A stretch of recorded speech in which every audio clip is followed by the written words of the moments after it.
from Iona, who I gave this home proposal to. So I'm here to talk to you about our goal to have our own home and to invite you guys to be hospice heroes and join in.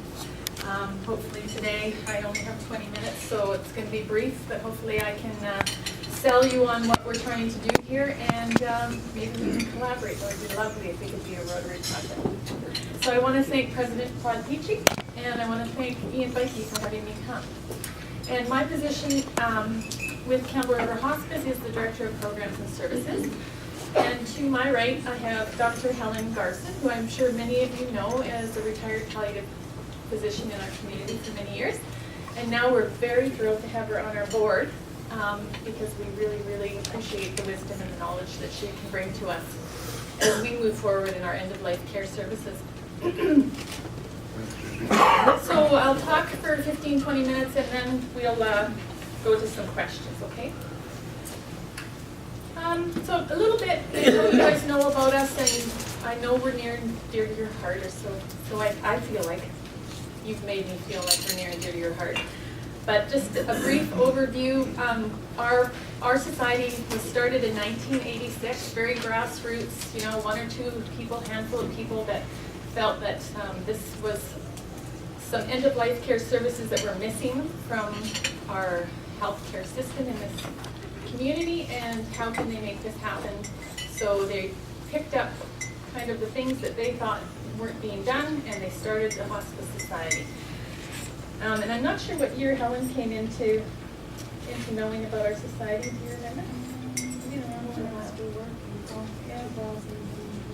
So 2001. So we'd already been around for a while when Helen got involved with us.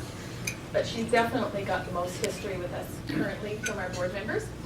So began in 1986, grew very slowly. We've had ups and downs over the years because we have no core funding that we get on a regular basis. We have a board, right now our board is 7 members, and we are looking for more members because we can have up to 12 if you would like. So if anybody's interested in being on a board and you feel like this is something you could bring value to, please let us know, and we'll invite you to the next meeting. So if we go to the second page, and we've put on the table some business plans, so if you guys want to follow along in the business plans, please take them and feel free. I'll kind of be pointing out things that you can find on certain pages and stuff, so if you're wanting a closer up view of it. So our mandate, let's get my sheets in order here. First of all, our mission statement: to provide social, emotional, and spiritual care for individuals and families facing advanced illness, death, and bereavement. Our mandate for hospice care is to relieve suffering, improve quality of living and dying, to help patients and families cope through these experiences, to address physical, psychological, social, spiritual, and practical issues, as well as their associated expectations, needs, hopes, and fears. Those are things when people say, well, what do you do exactly at hospice? That line right there kind of sums it up in a nutshell of what we do. We address all of those physical, psychological, social, spiritual, and very practical things every day with our clients. We don't do any medical care per se. It's all the psychosocial side of things that slips through the cracks. I mean, VIHA and the palliative care team does a wonderful job of caring for people in their homes and at the hospital, but they don't always cover that other side, the emotional side of it. So we try to really pick that up. We aid preparation for and management of self-determined life closure in the dying process. We assist people with coping skills around loss and grief during the illness and afterwards, during the bereaved period. And we aim to treat all active issues and prevent new things from occurring that could be considered an issue. So on page 3 of the PowerPoint, basically what we supply currently in the space that we're in are these items. We have a palliative program, a bereavement program, we have grief and loss counseling, we have the hospital visiting team that's up at the hospital 5 days a week. Those are volunteers that have taken our training, and they're up there. They're the the feet on the pavement people, directly talking with the people that are passing in the hospital and their families. We have widow and widower and bereavement support groups that we run several times a year. We have a walking support group that's a very relaxed group of people that come together, and you can have an illness. If you're still able to walk, you can come. You can be grieving somebody. Just a nice place to be with somebody else. We find that people tend to isolate themselves, and so if we can get them out to something like that, they remember that they're not alone, that this happens to many people, and gets them out of the house. Therapeutic relaxation therapies, we provide that one-on-one or in a drop-in group. And if you guys saw that article in the paper today, that was in the Courier. It was about our therapeutic drop-in program. So you can read more about that today in the paper. We have a life review program, which is really special. Helps people to kind of figure out what their legacy was, maybe leave their life story behind for their family members. We have a great lending library with lots of resources, books, DVDs, CDs. And then, of course, you guys are all familiar with our Saturday Memorial Garden at Rotary Beach Park.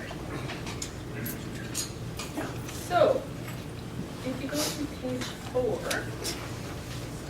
I'm going to talk just a little bit on page 4 of the PowerPoint about our client statistics. So this is on page. What page is this one?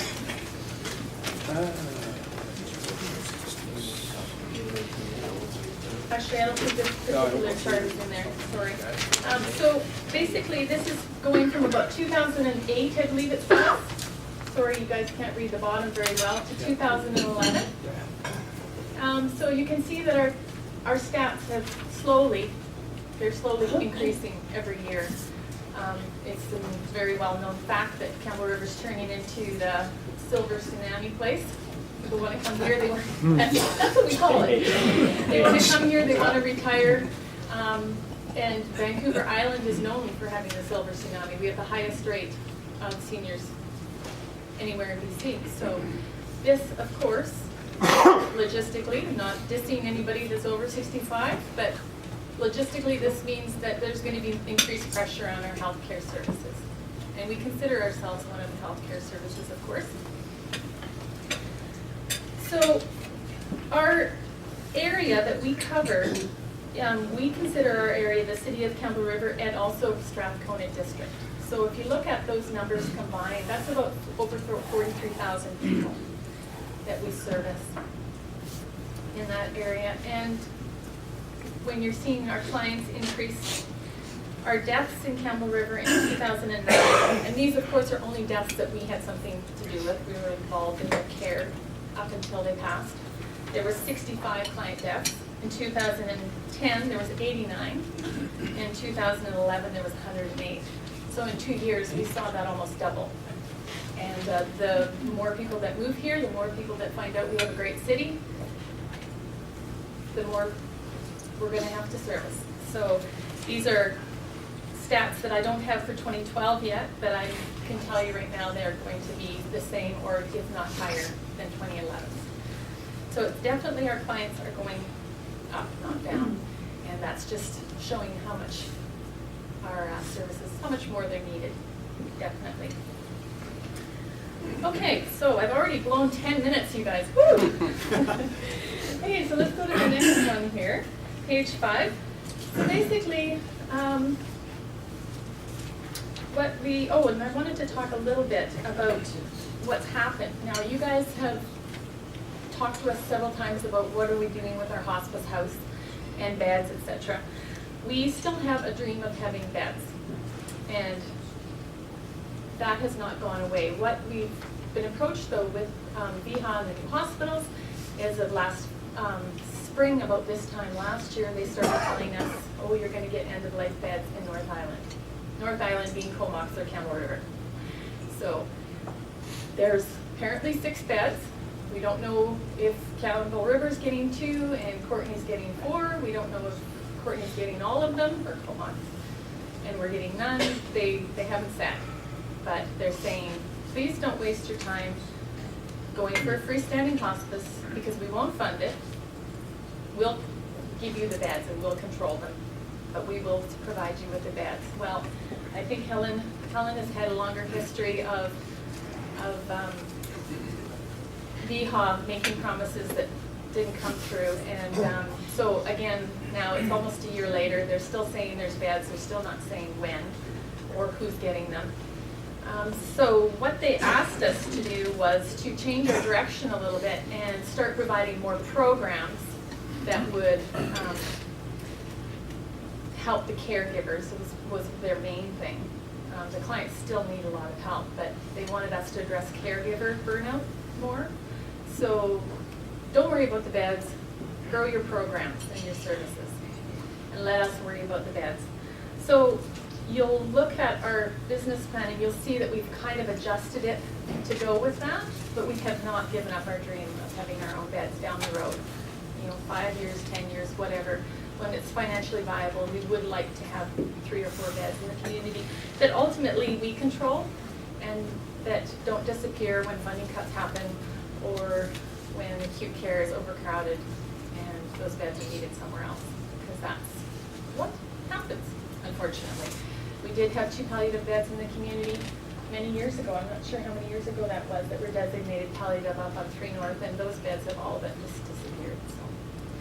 So we would ultimately like to have beds that we can control down the road. But for now, what's happened is this has been asked of us by VHA. We've also been asked by our landlord to vacate our premises at the moment. They gave us a year, so we've been busy trying to get things in order. Everybody knows what that's like. So 6 months later, we're still trying to get our ducks in order. And they've given us a date of October 31st to be out of our premises at the moment. We do have Plan B to go somewhere temporary. We're looking at lease spaces. But because they want us to grow our programs, and because the premises came up all at the same time, it just kind of made us feel like we needed to take that leap. We've been talking about having our own home and owning something, even if it doesn't at first have beds, phase 1, so to speak. And this just kind of felt right to all of us, that we need to kind of put it out there to the community and say, this is what we need to do. We need space to grow. We need a new home because we're being asked to move. And it kind of all fits together. We've had you guys express an interest, so how can we collaborate? And of course, our goal is to make a campaign of it. So we're not relying just on you guys. We're trying to do this. And if it's in stages, where we go somewhere temporary and then we can move down the road to someplace permanent, that is our goal. So this is our wish list. We're on page 5, right? So our wish list right now is, first of all, to continue to keep our services free of charge, to have a hospice day program. And this is a big program that VHA has kind of enticed us to do. Could you do this for us? And we would love to. And if anybody has questions afterwards, I can explain more about that day program. We'd like to increase our education around end of life for the community, but also healthcare workers and volunteers. There's always things that need to be learned around end of life. We would like space to house our weekly palliative pain management clinic that Dr. Prinsloo does. Currently it's being held in a very cramped spot over at the home care office, and they're also going to be without a home soon, so we thought, hey, maybe we could collaborate here. We would like additional space for support groups and palliative care team meetings that we have every couple months. We would like to provide a space on the property for a therapeutic garden. We'd like to increase our self-care clinics by adding music, pet, and art therapy for adults, children, and young adults and caregivers. And this is really key, is one of our counselors is going over to the school district every Thursday now for 3 hours seeing students. There's no room for them to come to us, so he goes to them. And I mean, these kids are losing friends to suicide, they're losing parents that are palliative, you name it. So it's really nice that we can do that, but it would be great if we could increase everything around teenager and children counseling in our own space. We'd like to increase our mini massage, foot care and breathing techniques, add those things into our relaxation therapy that we already do, and these are very consistent with what other hospices are doing. And we'd like to grow our life review, which is the memoir writing, journaling, scrapbooking. And we'd also like to have space to add down the road, the 3 to 4 beds. So, I'm almost out of time, you guys, and I'm just getting to the meat of it. Oh dear. So, we'll quickly talk about our society funds. You can see by this graph, and please have a look at the graph. It's on page 8, if you're having trouble reading that at all. The very tall ones that are in kind of the khaki color, tan color, that's our own personal fundraising that we do. So from 2008 to 2012, we have more, I think it's doubled our own fundraising efforts. Because as you can see by looking at the graphs, everything else is going down. And everything else is VHA, gaming, United Way, and grants. Grants that maybe we applied for and we didn't get accepted for. So we have had to literally go from 2008, we raised 40,000, just under 40,000. Last year we raised almost 110,000 on our own. So we're good fundraisers. We're good at what we do when it comes to fundraising. We're not only good at end-of-life care, but we're good fundraisers. And we're very conscientious about keeping our doors open, keeping our things for free, all our services. And how do we do that? Well, if people aren't going to step up to the plate, we've got to do it on our own. So that graph, I think, is very telling of what we've been put up against. And we still manage to keep our doors open and our services for free. So I think, I'm hoping you guys really see the value in what we do and you recognize the good work we do. It's not just in everyday stuff, but in the fundraising end. It's important to us to have our services for free and keep doors open. And we only receive, if you look at per capita between Victoria, which has a population of about 360,000 people, and us, of a population of around 43, if you include the Strathcona district, we only receive 22 cents per capita, as opposed to $10.43 in Victoria. So very little support from them, even though they're asking us to grow our programs. And that's just how it is. So we work with it. And we're happy, we enjoy what we do. I want to go to the next page. So basically, and this might not be something that anybody knows, maybe you already know this, but the cost of an acute care bed. So if you're passing away and everybody's expecting you to pass away and you don't want to be at home because maybe there's no one to take care of you or your family can't handle that, and there's nowhere to go, you go to the hospital at $1,000 a day. If we have a hospice bed, it would cost $275 a day.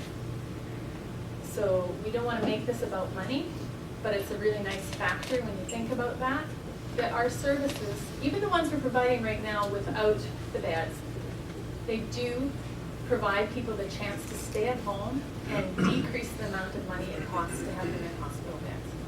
So that's just some numbers to understand. And I'm pretty much done here. Sorry, I've gone over a bit. Oh, we've got some time. But basically, I just kind of wanted to wrap it up with going to the next one. Some requirements that we would have would be about 2,500 to 3,500 square feet of space. Currently, we have under 2,000. With adequate parking, of course. Disability and wheelchair accessible, centrally located, within access to a bus route. We have a lot of people that come to us via bus, and those are a lot of our counseling clients and stuff, so we need to be on a bus route. One level or two with a second level holding office spaces. A central common area with living room, furniture, kitchen attached. 3 to 4 office spaces for staff and for counseling and self-care sessions. A larger boardroom because we do a lot of educating and we have our meetings there. Palliative meetings, board meetings, that sort of thing. We'd of course need a reception area, wheelchair accessible washroom or 2, and again the ability to expand in the future should we be able to afford beds.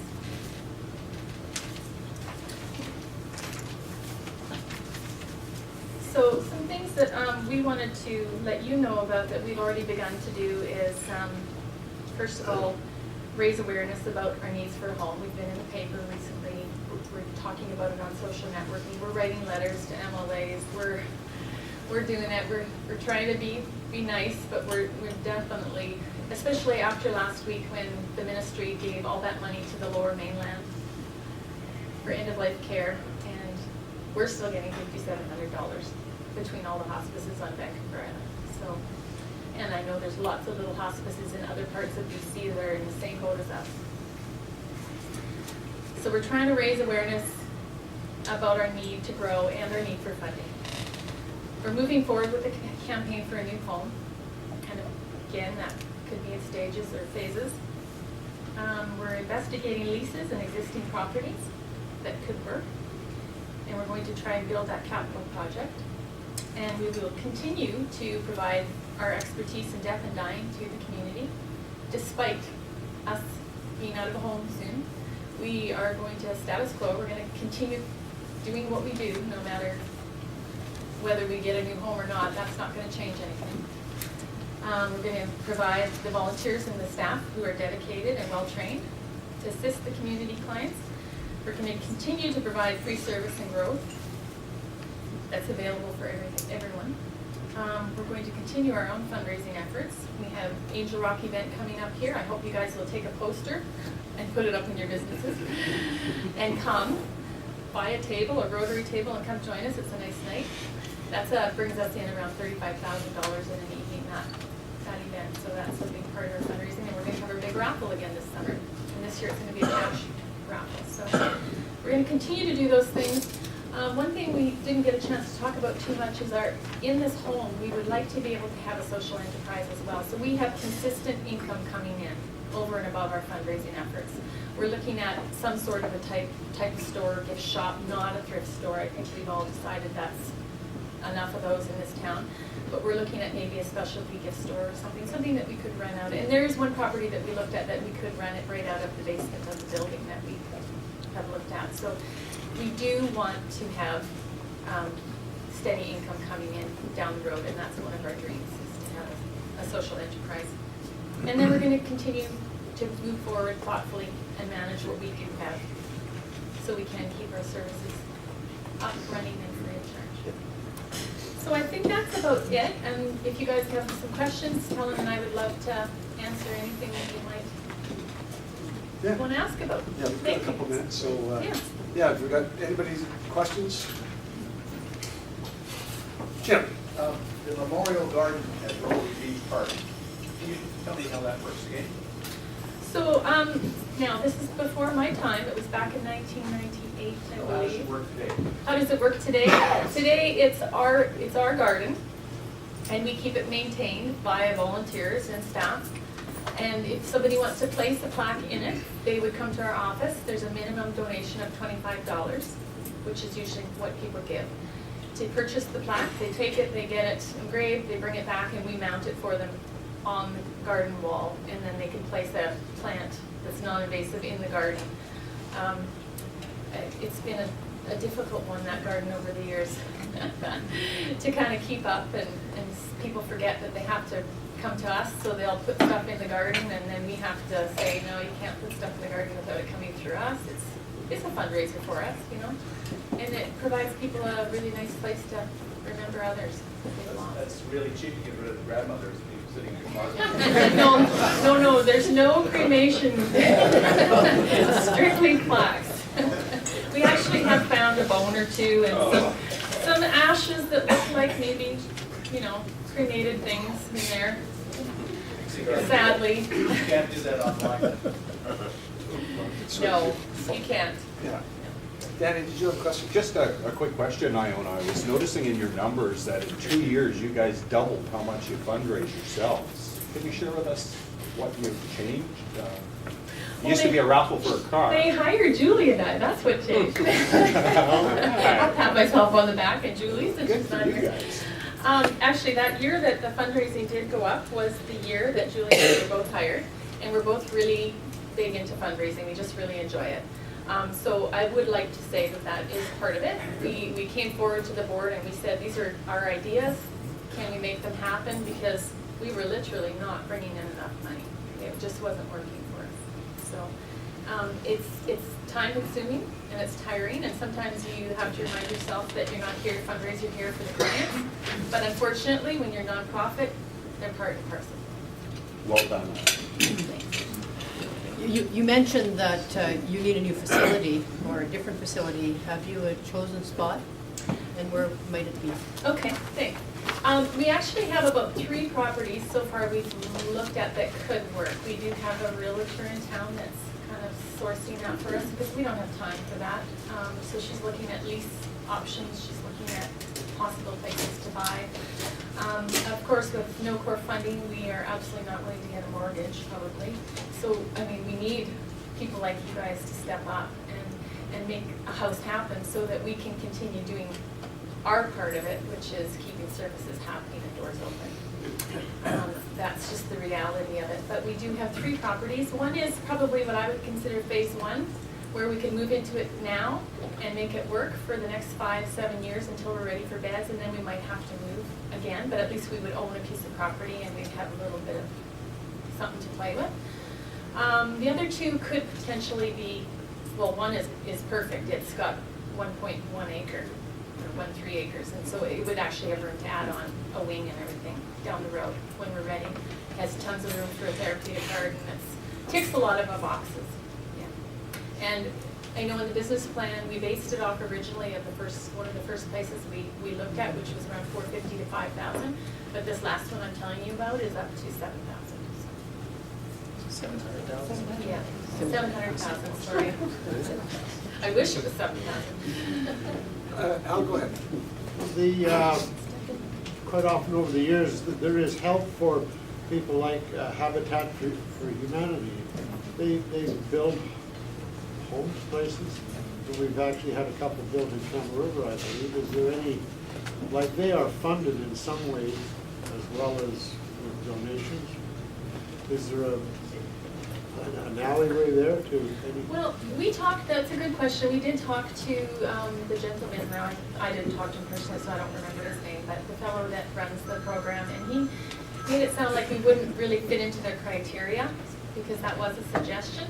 But my hope is that when we build this campaign, that it'll be so much more than just Camel River Hospice and Rotary, if you guys were to come on. We would get people signing on, and we could collaborate with a lot of places.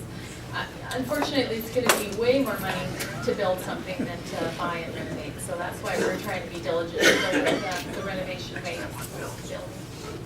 Question from Ted. Have other communities on Vancouver Island gone down the route you're proposing?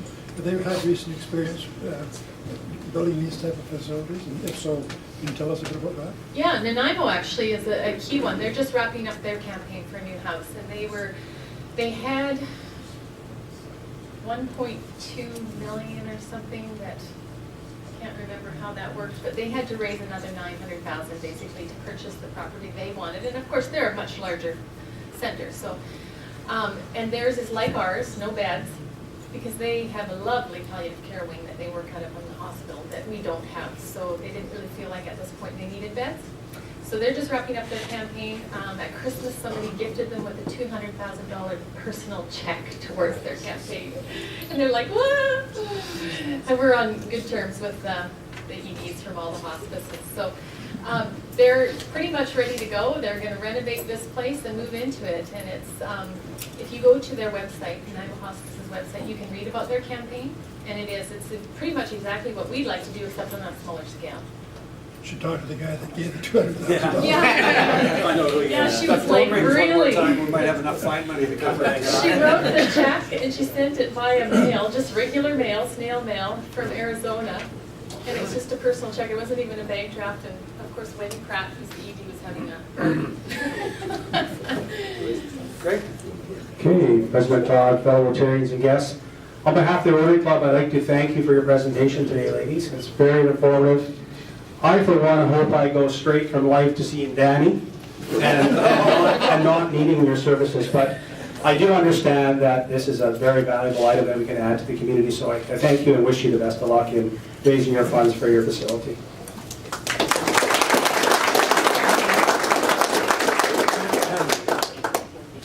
So thank you both. both thank you on behalf of our club. I'm going to ask if you can sign this book that we place in our Carrington Daycare Center on your behalf.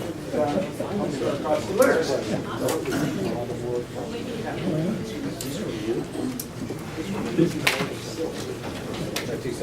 All right, can we get attendance, please? President Todd, Judy. 71.9. 71.9. Sunshine, everybody out doing things, I understand. So that's what happened.